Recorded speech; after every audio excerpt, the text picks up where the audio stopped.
Way to keep Okay. Thank you, James, for those kind introductory words. Today in 2020, I recall the first day I walked into this office.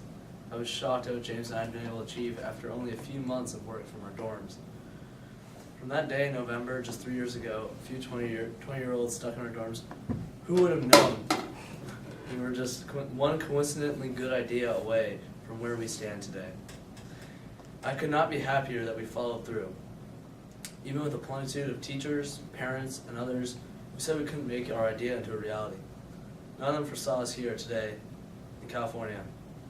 For that, I thank you. I would like to thank all the employees here who made this company both such a success and such a pleasure to come to work every day. Even though we've only been together for a few short years, I still feel a strong bond. This bond makes it significantly more difficult to say goodbye. When I think back on the fantastic times that I had here, one experience particularly sticks out to me the most. I think back on this time last year, right before we sold. James, Phil, and I were at the office all night. Now this is typical. Usually we're here all night. However, this time, as we worked, we heard some odd scratching in the ceiling. After much deliberation about whose responsibility it was to slide the ceiling tile open, Phil finally agreed to undertake the burden. As soon as he slid it open, we quickly found out that a family of bats was living directly above us. After some quick thinking, we used an office vacuum to drive them out into the elevator. Needless to say, we took the 15 flights of stairs down to the parking lot. I'm not sure who discovered the bats the next morning, or what they did with them, but the elevator was empty.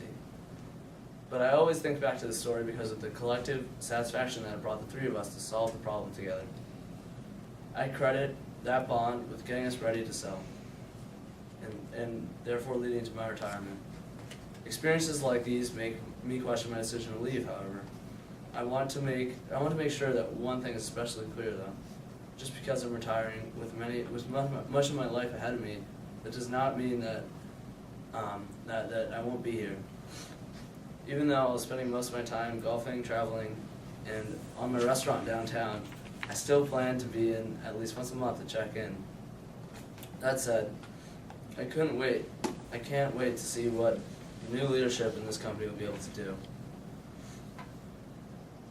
Thank you so much for the great times over the short few years, and regardless of how you feel or how I feel, it's been a great ride. I can't forget to thank you for this perfect gift. It will go perfectly in my restaurant. Thank you.